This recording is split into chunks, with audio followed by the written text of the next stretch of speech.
Buen día a todos, vamos a empezar esta tercera clase, bienvenidos a la continuación de este curso. Muy bien,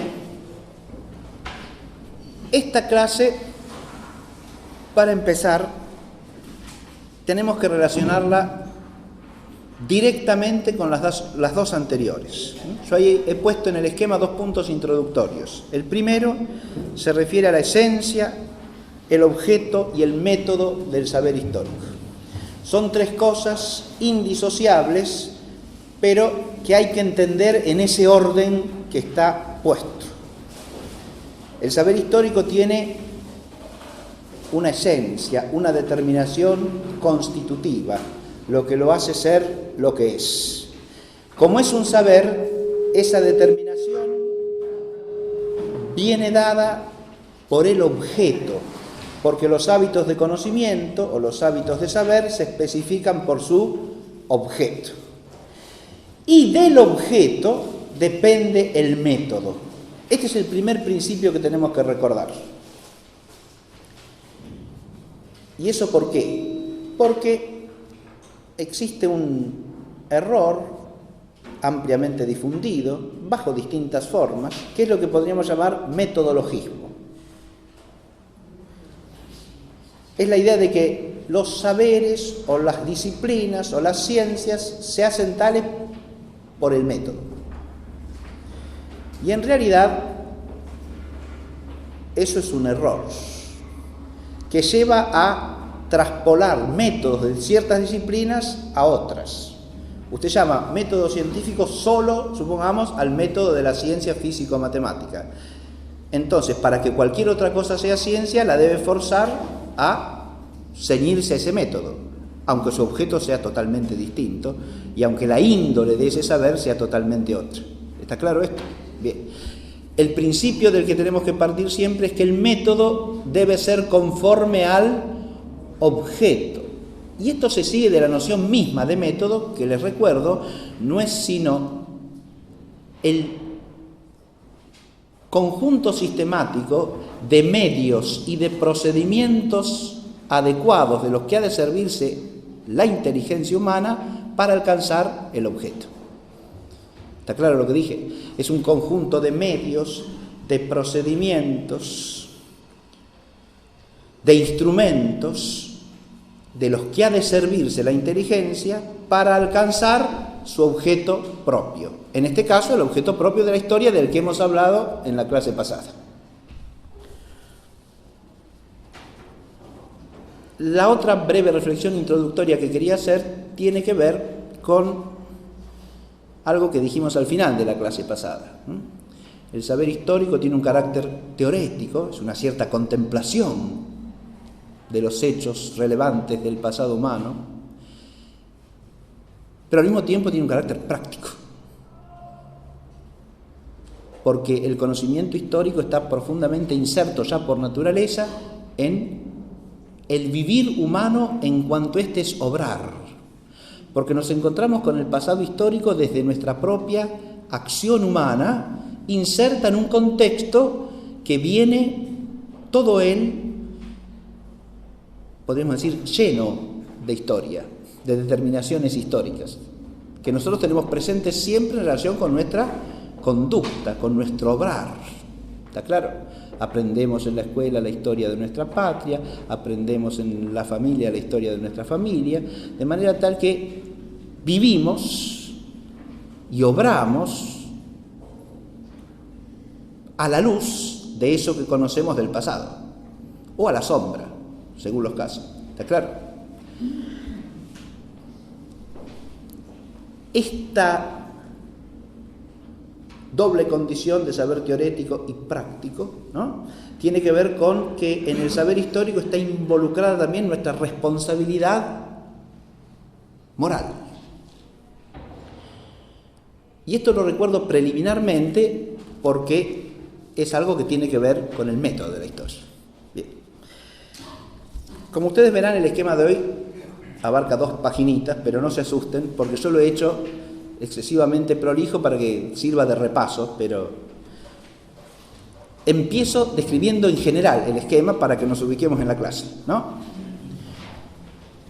Yo he puesto ahí 4 puntos principales que se corresponden con los 4 aspectos o momentos o dimensiones fundamentales del método histórico. La historia es saber resultante de una investigación, y es un saber riguroso. Y esa investigación, como dijimos en la clase pasada, tiene que llevarnos al conocimiento de los hechos del pasado humano que son relevantes para el hombre como hombre en orden a su fin último. El primer momento, por lo tanto, es el que podríamos llamar el momento del planteo de la cuestión. Porque cuando uno va a investigar algo, es algo determinado y preciso, ¿no? No se investiga cualquier cosa. Si usted tiene una curiosidad vaga o difusa, mira a cualquier lado y recoge datos dispersos. Pero una investigación siempre implica plantear con precisión una cuestión determinada. Esto está implícito en el concepto mismo de historia. Yo les dije que en la primera clase, al hablar de la esencia del saber histórico, hice una referencia al sentido que tiene la palabra historia en griego, ¿no? Y el verbo del cual esta palabra deriva, o cuya raíz es la misma del sustantivo historia, que es historein. Ese verbo implica, en primer lugar, mirar con atención a algo de lo cual ya se tiene previamente la noción de su importancia, como hace el vigía, que está pendiente de ciertas señales o de ciertos fenómenos o acontecimientos que son de los que tiene que informar. ¿Está claro?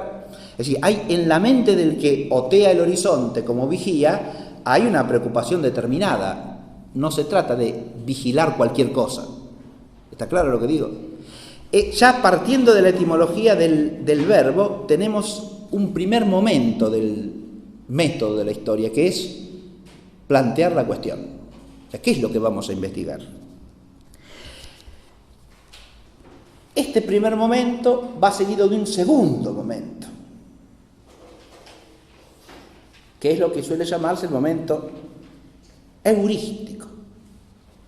Es una palabra tomada del verbo griego que significa hallar o encontrar, ¿no? Todos recordamos el célebre Eureka de Arquímedes, ¿no? Lo he hallado, lo he encontrado. Muy bien. Entonces, Eureka, decimos así.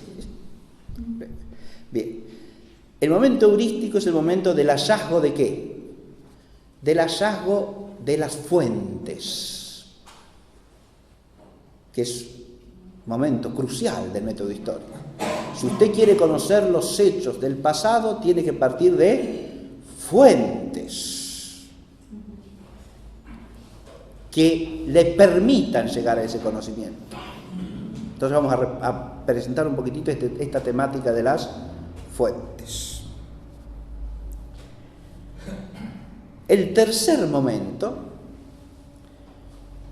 tiene que ver ya con el aprovechamiento de las fuentes, porque las fuentes son el punto de partida una vez que uno ha precisado la cuestión. Fíjense que ahí se ve por qué empezamos no por la búsqueda de fuentes, porque voy a buscar las fuentes según la cuestión que haya planteado, ¿no? Según el problema que yo quiera investigar.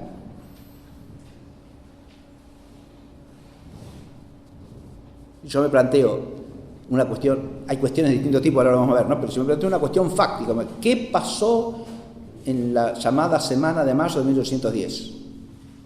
Ahí la cuestión es fáctica, si quiero saber qué acontecimientos tuvieron lugar. ¿Está claro? Entonces buscaré los documentos que me permitan acceder al conocimiento de qué es lo que pasó. ¿Se entiende?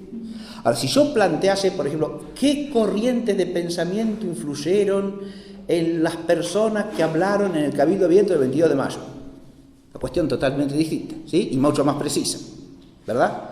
Tendré que buscar las fuentes que me permitan saber qué formación intelectual tenían, qué bibliotecas tenían, qué leían, ¿no?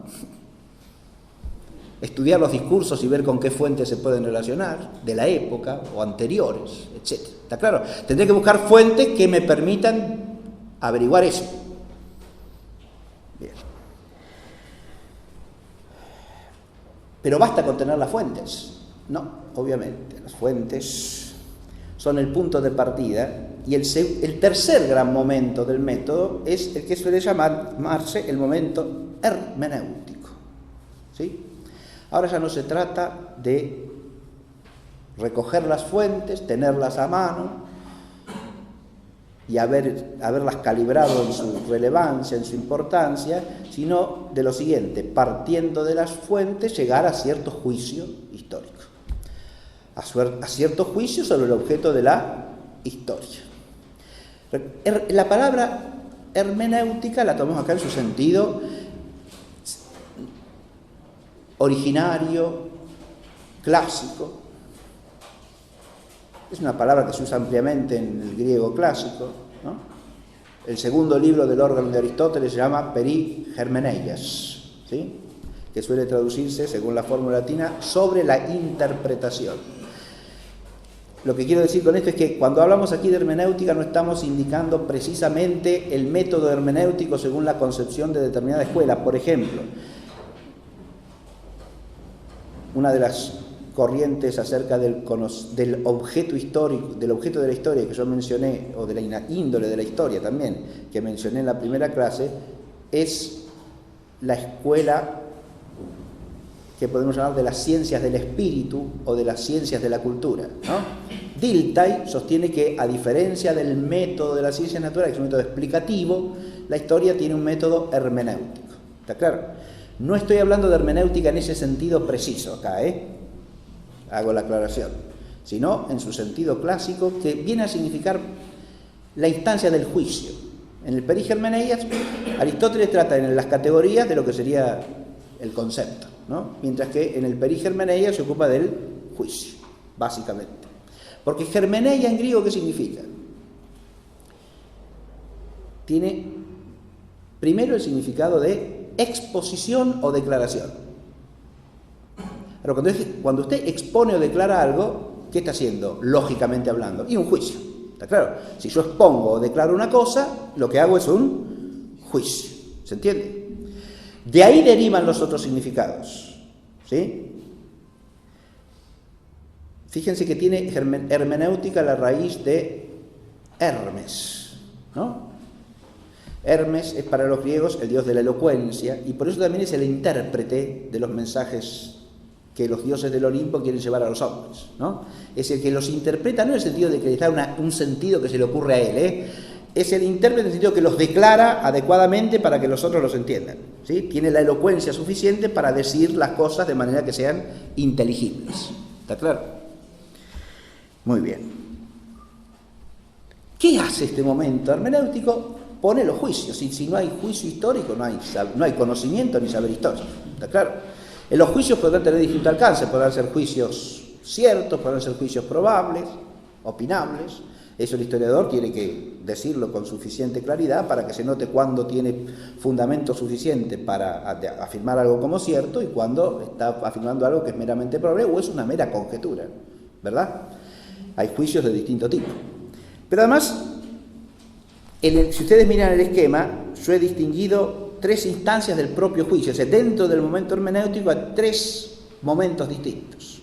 Uno es el del juicio positivo, o sea, el juicio que expone o declara los hechos. Otro es el juicio explicativo, porque no es cierto eso que dice Dilthey de que se pueda contraponer explicación a comprensión hermenéutica. La historia procura explicar, porque es un saber racional. Siempre procura explicar la inteligencia humana. ¿Está claro lo que digo? Con el tipo de explicación que sea adecuado al objeto, pero hay que explicar. Si usted no relaciona los hechos entre sí, no trata de ver qué hecho es más importante que el otro, cuál se deriva de cuál, no hace historia. Hay explicación. Así como hay juicios descriptivos, narrativos, positivos, como he dicho primero, exponen los hechos, ¿no? Hay juicios que son explicativos. Unos y otros van acompañados de argumentos, por supuesto, porque salvo que la cosa sea evidente, para llegar a un juicio tenemos que argumentar, ¿sí? Tenemos que razonar. Bien. Pero hay una tercera instancia judicativa en el saber histórico. Hay juicios positivos, hay juicios explicativos y por último hay juicios estimativos o valorativos. Y esto también es parte del saber histórico. ¿Está claro? Por eso hice su hincapié en el doble carácter teórico y práctico de esta disciplina. Si volvemos al objeto del que hemos hablado de la clase pasada, cuando uno habla de hechos del pasado humano que son relevantes para el hombre como hombre en orden a su fin último, ahí ya va implícita la necesidad de ¿qué? De dirimir con el juicio de la inteligencia si tales o cuales hechos son conformes al fin de la existencia humana o no. ¿Está claro? Eso lo puede decir explícita o implícitamente el que hace historia, pero es parte de su responsabilidad. Sin esto, la historia no alcanza nunca esa dimensión de magistra vitae que vimos que Cicerón le otorga en ese pasaje que leímos en la primera clase, ¿no? Pero hay un cuarto y último momento que tener en cuenta en el método, ¿sí? Hemos partido del planteo de la cuestión, después el hallazgo de las fuentes, luego el juicio histórico en sus tres instancias de juicio positivo, explicativo y estimativo, y por último la síntesis. La síntesis histórica, ¿qué quiere decir? Hemos estudiado una cuestión precisa, pero esa cuestión es nada más que una partecita de la realidad. Y es claro para la inteligencia humana que si uno trata de entender una parte, de alguna manera la tiene que integrar en algún todo. ¿Se ve?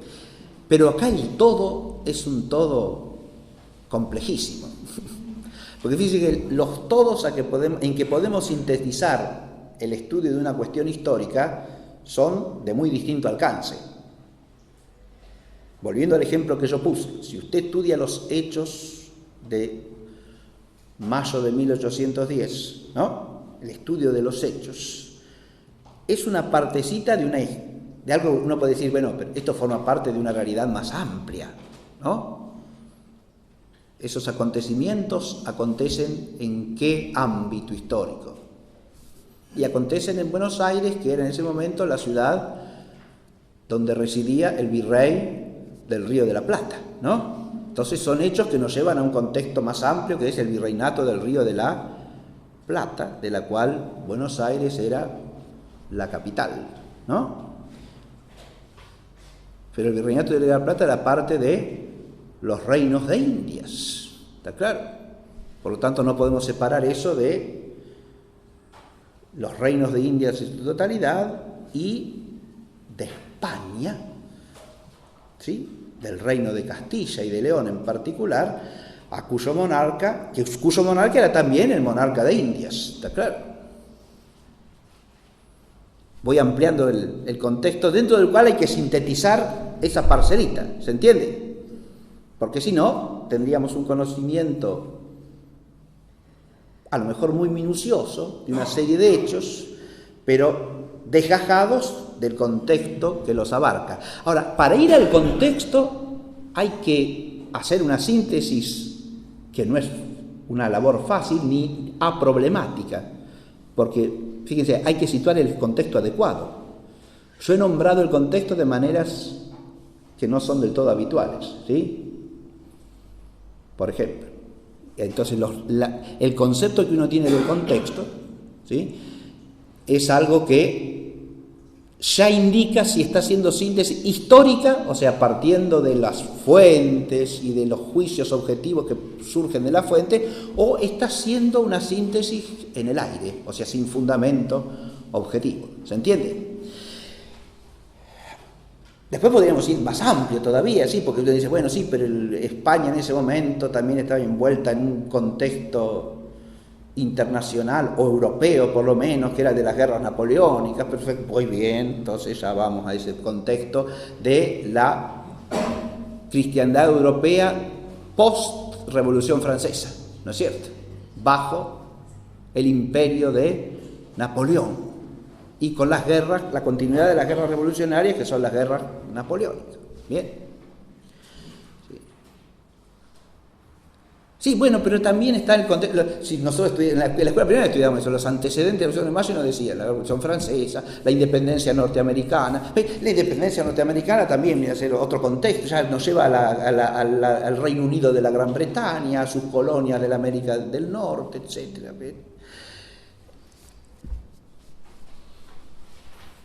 Pero a su vez tenemos que... Esta síntesis es la única síntesis posible. No, porque también hay una síntesis superior todavía, que es ver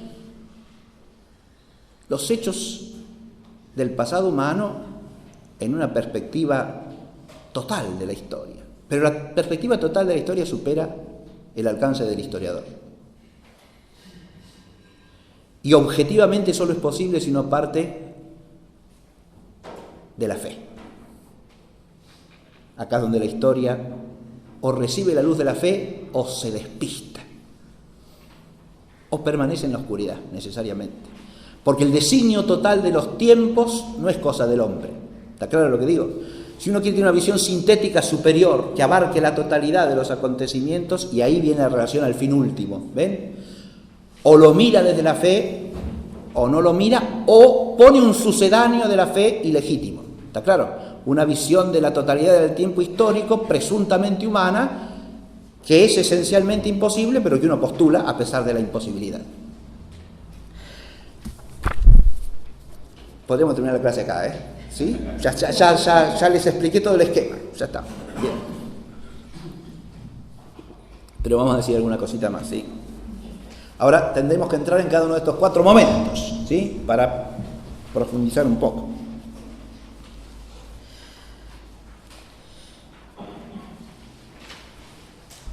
Volvamos al comienzo ahora. Planteo de la cuestión. Un primer punto que hay que tener en cuenta de manera fundamental aquí es que el planteo de una cuestión historiográfica o una cuestión por el historiador presupone siempre el conocimiento o el saber histórico vulgar y más profundamente el ser histórico de los hombres. Este es el punto de partida, digamos así. Una cuestión historiográfica no es una cuestión académica que se le ocurre a alguien para hacer una tesis y tener una licenciatura o un doctorado. ¿Está claro lo que digo? Eso existe también. Pero eso no es una cuestión histórica en sentido propio, salvo que engarce con todo lo que yo dije antes. ¿Se entiende? Las cuestiones históricas no son una cuestión académica, esto es lo que estoy diciendo.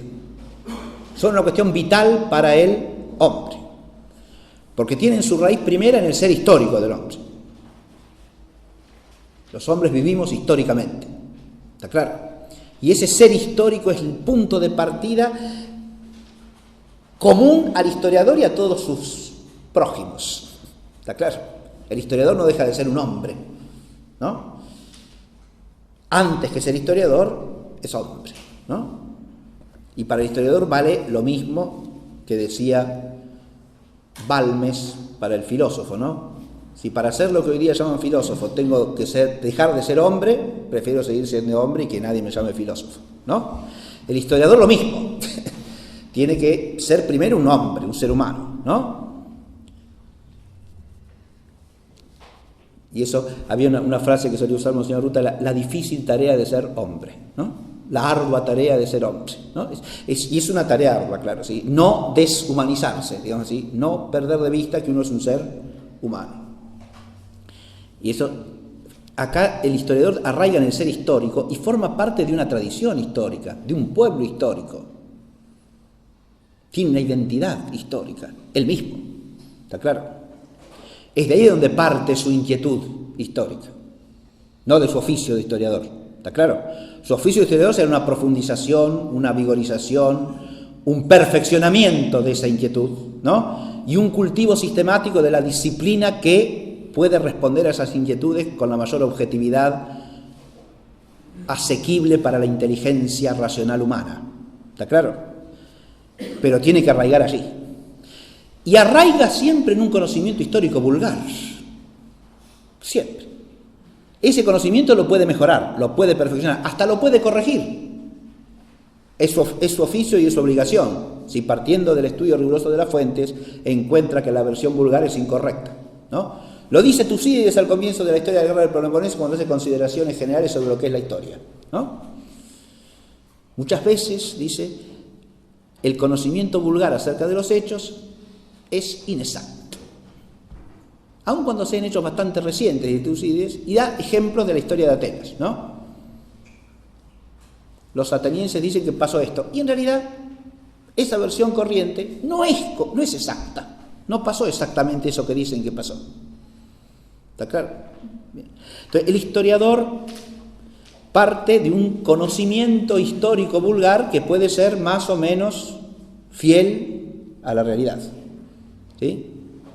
De ahí parte, y necesariamente parte de ahí, porque el historiador no es alguien ajeno a la corriente vital de la historia que, como un paracaidista, viene acá y dice, no, voy a buscar las fuentes, no, sino que él tiene ya un conocimiento anterior, como cualquier ser humano en la vida social, de hechos del pasado de su pueblo, del pasado de los hombres en general, y de ahí es que arranca, ese es su punto de partida.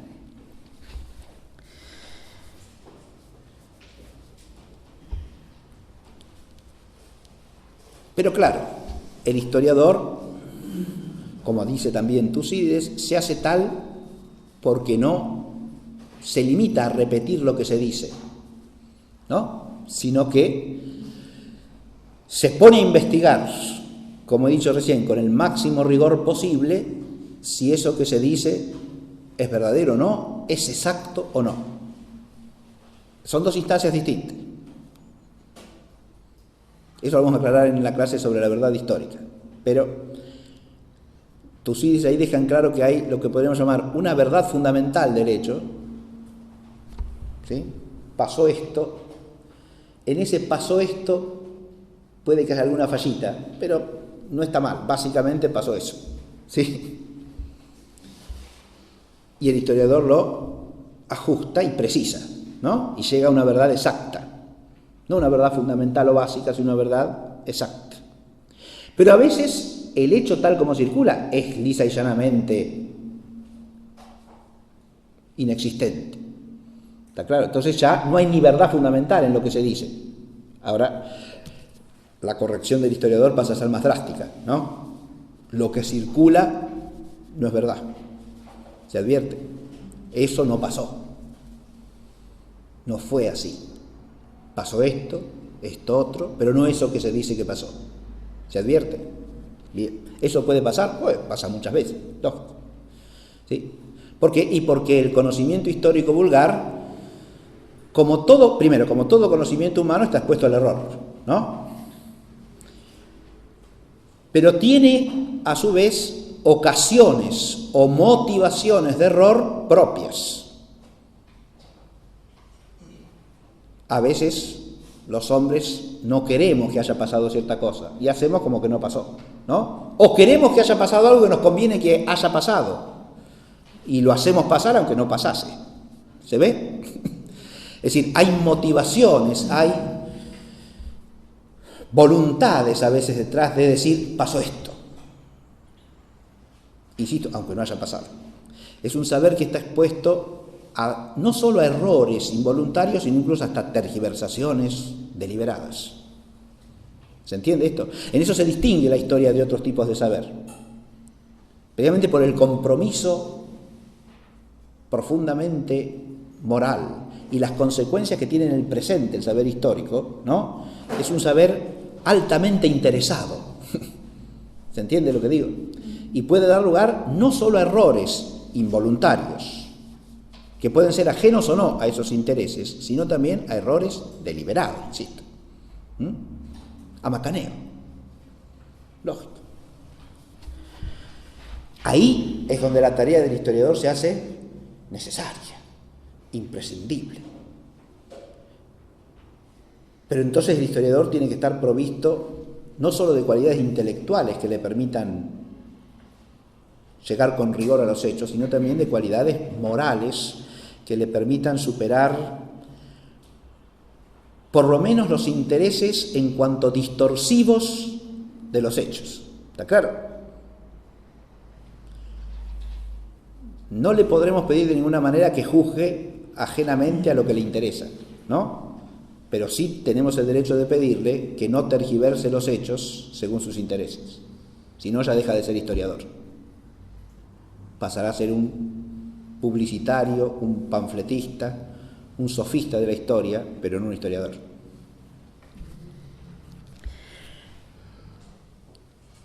Una vez que partimos de aquí, ahora 3 cositas nomás sobre la cuestión histórica. Primero hay que plantearla. Claro. Y es fácil plantear una cuestión. No, señor. Y menos una cuestión histórica. Acá viene en nuestra ayuda el método escolástico. ¿Sí? Hay que plantear la cuestión, siempre, primero. Pero plantear una cuestión implica tener conceptos claros y precisos de aquello que se va a tratar. ¿Está claro? Si usted no entiende bien de lo que va a hablar, ¿cómo va a plantear una cuestión acerca de eso?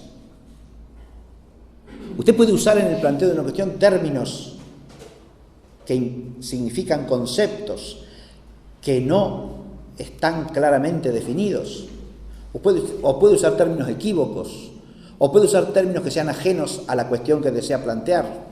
Nada de eso, ¿no? ¿Se entiende? Entonces, el primer rigor en el planteo de la cuestión es un rigor conceptual.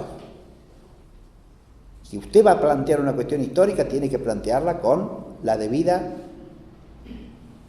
justeza en los conceptos que emplea.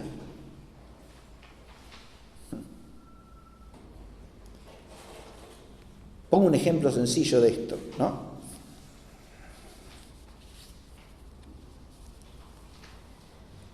Que lo tienen después nombrado más adelante, pero ya lo anticipo como ejemplo de planteo de cuestión.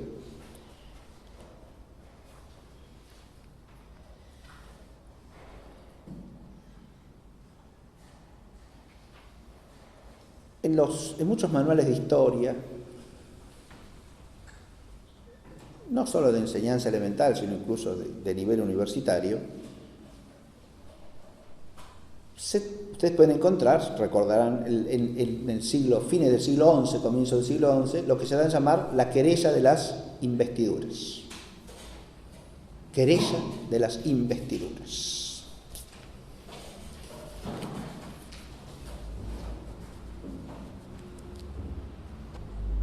Sobre eso usted puede plantear muchísimas cuestiones, ¿sí? Empezando por una cuestión elemental. ¿Cuáles fueron los hechos de la querella? ¿No? Pero cuando uno lee las cosas que se escriben acerca de esto, uno se da cuenta que muchos que escriben y que hablan acerca de las querellas de las investiduras ni siquiera entienden lo que es la investidura. Si usted no sabe qué es una investidura, puede hablar de la querella de las investiduras. Y si habla es un cara rota, o es un inconsciente que no se da cuenta ni siquiera de lo que está haciendo. ¿Está claro? Porque si yo al historiador se le pregunto, defina investidura, y no la sabe definir, ¿de qué está hablando? ¿Se entiende lo que digo? ¿Qué es una investidura? Explíquelo. Veo alumnos que se sonríen y que han padecido esa pregunta de mi parte seguramente. Pero, ¿qué es una investidura? ¿Sí?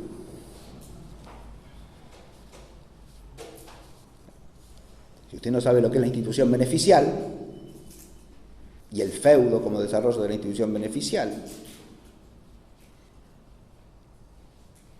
y no sabe lo que es la investidura, ¿cómo hablar de la querella de las investiduras? O incluso plantear problemas. ¿Por qué se produjo la querella de las investiduras? Usted va a tratar de la causa sin saber de qué se trata. ¿Está claro lo que digo? O el Cabildo Abierto del 22 de mayo, que dice, otro ejemplo que yo dije. Yo los últimos años que daba materias históricas, solía al comienzo, en la introducción, hacer esta pregunta. Ustedes habrán oído hablar del Cabildo Abierto del 22 de mayo, pero ¿qué es un cabildo abierto? ¿Qué eran los cabildos?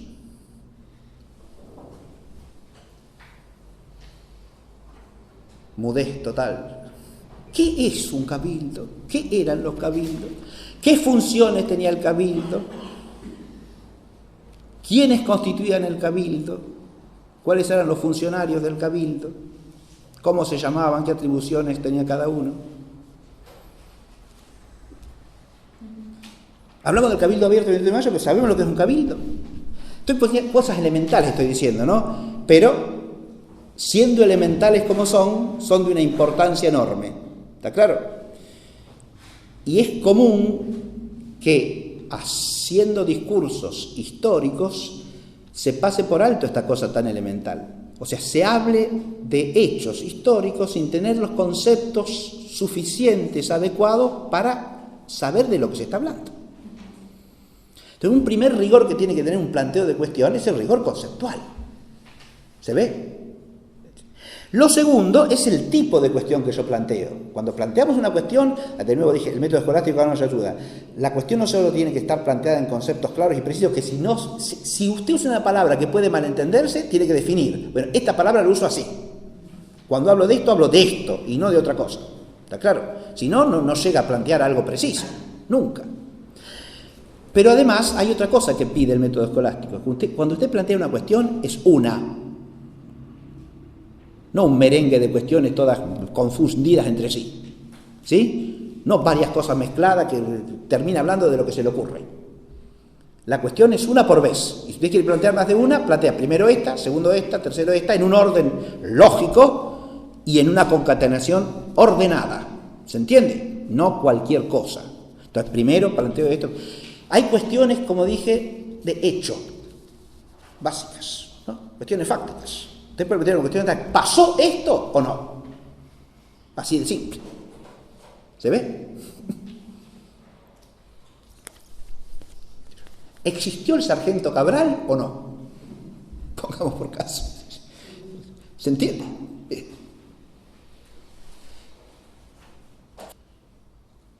Tiene una cuestión de hecho, una cuestión fáctica.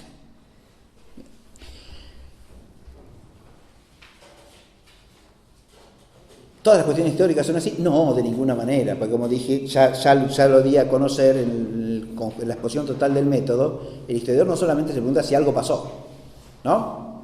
Se puede preguntar también por qué pasó o no. Claro, se puede plantear una cuestión ya de causa, ¿no? Una cuestión de fundamento, una cuestión acerca del por qué. Bien. ¿Puede plantear una cuestión acerca de los fines también o no? ¿Para qué fulanito hizo esto? ¿No? Uno se puede preguntar si hubo cabildo abierto el 22 de mayo o no, ¿está claro? Más precisamente se puede preguntar, ¿el cabildo abierto del 22 de mayo fue de hecho, se realizó conforme a lo que exigía la ley o no, por ejemplo? ¿No? ¿Hubo alguna anomalía o fue perfectamente legítimo? Entonces usted ya plantea una cuestión de facto más precisa. Pero también se puede preguntar ¿por qué se convocó el cabildo abierto? Ese por qué es complejísimo a su vez también. ¿Se entiende? ¿Por qué? ¿Cuáles fueron las causas? Una puede ser la causa alegada, ¿no? Que constará en los documentos. Pues si se convoca a cabildo abierto, tiene que ver, por esta razón se convoca al cabildo abierto. Se convoca a cabildo abierto sin motivo. ¿Se entiende? Ahora usted puede plantearse, ¿la causa alegada es la causa real o no? ¿Se entiende? Hay otras causas, a más de la causa alegada. Bien. Y usted se pregunta, ¿para qué? ¿Sí? O sea, ¿con qué fin? En el caso de la historia, una cosa y la otra no son lo mismo. Y no, ¿está claro? Sí puede ser que el fin que persigue algún actor sea la causa que motiva el acontecimiento. ¿Se ve o no? Pero una cosa es preguntarse desde el punto de vista de la explicación de por qué, y otra preguntarse por el fin que perseguía este o aquel al momento de hacer tal o cual cosa, ¿no? Entonces hay cuestiones de causalidad, primero fácticas, después cuestiones de causalidad eficiente, de causalidad final, ¿no? Hay distintos tipos de cuestiones. Cuestiones generales, cuestiones particulares, cuestiones precisivas. Bien. Las cuestiones también se podrían clasificar materialmente, ¿no? Te puede plantear una cuestión de tal tipo material, o sea, una cuestión acerca de los hechos políticos o jurídico-políticos de mayo de 1810, o como dije hace un rato, acerca de los trasfondos ideológicos. ¿Está claro? Estamos viendo en dos planos materialmente distintos, son dos tipos de contenido histórico. ¿Los dos hacen el hecho histórico o no? Y evidentemente, porque esa gente que actúa tiene un pensamiento o no. Se mueve en un marco jurídico institucional. Entonces usted puede estudiar el acontecimiento en una perspectiva jurídico-política, jurídico-institucional. ¿Se ve? Pero al mismo tiempo tiene un pensamiento acerca de la totalidad de la realidad, acerca de lo político, ¿no? Y ese pensamiento tiene unos determinados orígenes, una determinada formación, unas determinadas características, ¿no? No es lo mismo estudiar el hecho jurídico-político que estudiar el hecho ideológico-político, eso quiere decir, ¿no? Materialmente son tipos de cuestiones distintas. Si usted confunde una cosa y la otra, es que no tiene un análisis del hecho suficiente, ¿no? No lo analiza en sus distintas dimensiones. ¿Se advierte? Uno puede plantearse también si hay algún elemento económico en el hecho, o detrás del hecho, ¿no? O algún interés, para decirlo más en mejor lenguaje, un interés crematístico, ¿sí? Si hay algún negocio involucrado, o de algunos, o de alguien, o no. ¿Está claro? ¿Y hasta dónde eso tiene injerencia en la cuestión? ¿O no? ¿Se ve? En mayo de 1810 suele hablarse como de parte crematísticamente interesada de los mercaderes de Buenos Aires que querían el libre comercio, ¿no es cierto? Pleno. Bien. Eso puede ser parte del hecho. Y hay que ver, es parte fundamental, es parte accesoria. Ahí viene, ven, esa cuestión no llega a dirimirse hasta que llega el juicio, ¿no? Para llegar a hacer un juicio tendré primero que reunir las fuentes, estudiar el proceso histórico, los hechos, con precisión y ver si eso tiene injerencia o no en el desarrollo de los acontecimientos y hasta dónde. ¿Se advierte? Bien. Si yo ya tengo la respuesta de antemano, no hago investigación histórica, ¿no?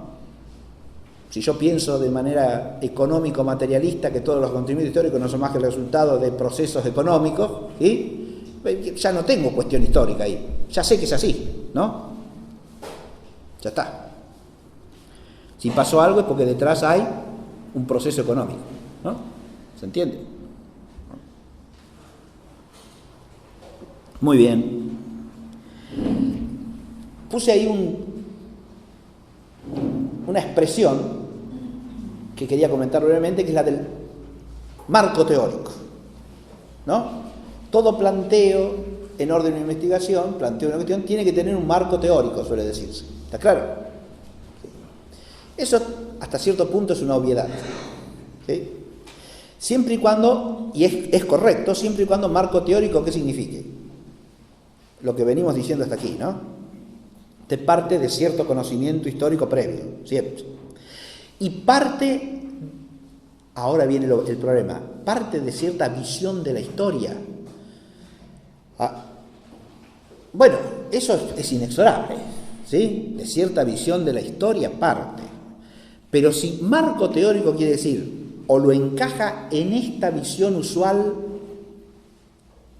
y entonces su investigación es científica, o no, ahí ya marco teórico es nada más que una excusa para imponer cierta ideología. ¿Está claro lo que dije o no? El marco teórico como seriedad conceptual, rigor desde el cual se plantea la cuestión en relación con los hechos que se van a investigar, todo eso está muy bien, ¿se entiende? Rigor teórico, marco teórico también en cuanto usted presupone cierta metodología que ha de aplicar, por supuesto. Está bien. Pero insisto, si la expresión marco teórico se lleva al plano de imponer cierta metodología que tiene detrás una cierta ideología acerca de lo que es la historia, y que si no es así, entonces la investigación no es científica, eso ya es un abuso. ¿Está claro lo que digo? Cosa que hoy día suele pasar. ¿Está claro? Cuando se habla del marco teórico, se está apuntando a determinada concepción de lo que es la metodología histórica, que implica una concepción de los hechos históricos, ¿sí? O usted usa un marco teórico que proceda de tal escuela o corriente, o está fuera de la ciencia. Eso lo dije en la primera clase, ¿está claro? O lo enfoca desde la historia económico-social, o no es científico, por ejemplo. Se advierte, para decirlo groseramente. O lo enfoca desde categorías de análisis práctico en sentido marxista, o no es científico. Cuando marco teórico pasa a significar eso, entonces marco teórico es una trampa. ¿Se ve?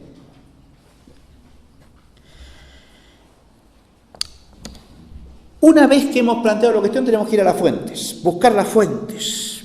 Esta es una temática hermosa que daría para un curso, sola ella, las fuentes del saber histórico.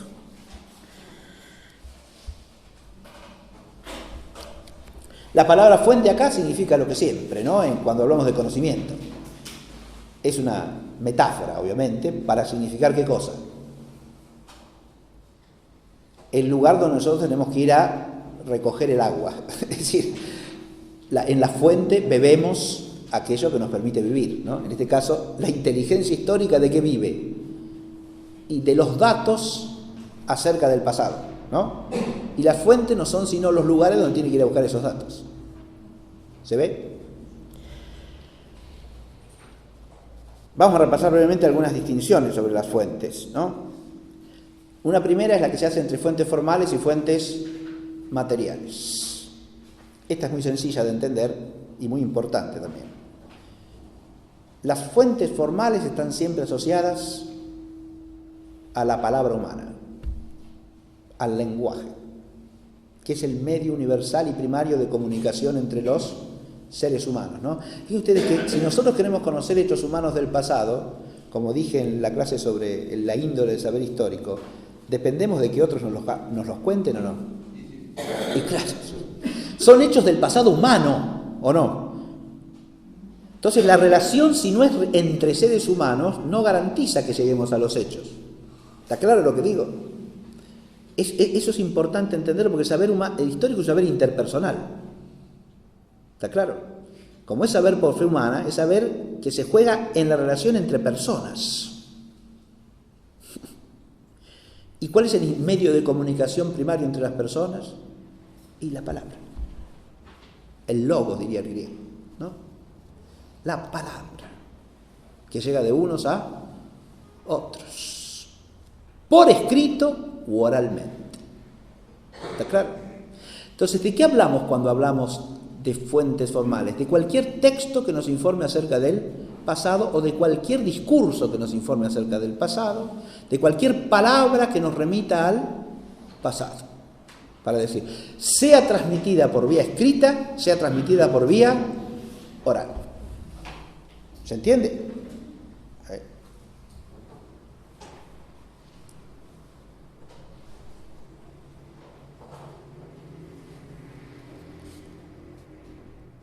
Fíjense que hay hechos históricos que los conocemos exclusivamente por transmisión oral. O por lo menos en su origen por transmisión oral. Y después se ponen por escrito. Nosotros, como tenemos desde hace unos cuantos siglos, aunque no tantos, la cultura del papel y de la escritura, pensamos que si no está escrito no hay que prestarle crédito, ¿no? Pero la palabra oralmente transmitida es la forma primaria de la palabra, ¿eh? El escrito es una forma secundaria. ¿Se entiende? Por supuesto que esa forma secundaria tiene una importancia enorme para el historiador. ¿Por qué? Y porque la palabra oral, ¿cómo queda? ¿Cómo permanece? En cambio, la palabra escrita tiene un soporte material que la hace transcurrir a través del tiempo, ¿no? Mientras ese soporte se conserve. ¿Está claro? Nosotros no podemos ir a preguntarle al faraón Ramsés II qué pasó en la batalla de Kadesh, pero podemos leer las inscripciones que mandó poner, ¿sí? ¿Está claro? pero esa las mandó poner él, ¿está claro? O sea que no es que ganamos ahí en que, porque está escrito, es seguro, ¿no? ¿Se entiende? En cambio, si es oral, no es fiable. No. La estimación de las dos cosas es básicamente la misma, ¿se entiende? Hay que estimar la fiabilidad del testigo y la fiabilidad de su testimonio con los criterios de razonabilidad adecuados, sea el testimonio escrito, sea el testimonio oral, ¿no? Tucídides en la historia de la guerra del Peloponeso, por ejemplo, nos refiere, además de hechos, discursos, ¿sí? A veces largos discursos. Y él lo aclara desde el comienzo: los discursos no los transcribo literalmente como fueron pronunciados. Claro, imposible. Los griegos no hacían transcripciones taquigráficas de los discursos en la asamblea, ¿me entiendes? Entonces, alguien que lo oyó se acordaba de lo que dijo fulanito. Entonces, o Tucídides mismo lo había oído si era en Atenas, ¿se entiende? Entonces dice, bueno, acá Pericles dijo esto y esto y esto y esto. Bien. Él nos aclara de entrada: he tratado de ser lo más preciso y fiel posible en los discursos, pero no se entienda que fueron pronunciados exactamente con esas palabras que yo pongo, porque claro, tendría que haberse acorde, o los tenía que tener grabados, como hacemos ahora, ¿no? Es imposible, Tucídides pobre no tenía eso, o un registro taquigráfico, que insisto, los griegos no hacían, y la otra es la memoria, ¿o no? Y bueno, sí. Pero para eso tiene que tener una memoria entrenada a oír, ¿no? En eso, así como no tenían estos recursos técnicos que tenemos nosotros, el oído de ellos era unido a la memoria mucho más fiel que el nuestro, porque dependían de eso para acordarse de las cosas. Entonces tenían un hábito de memoria auditiva mucho mayor, ¿no? ¿Y qué son las fuentes materiales? Las fuentes formales tienen que ver con la palabra. Entonces, toda clase de documento, toda clase de escrito, toda clase de inscripción. Dije tres cosas distintas, ¿no? Escritos, documentos, inscripciones. Ahora voy a aclarar un poquitito. Todo eso son fuentes o discursos orales que nos refieren los hechos.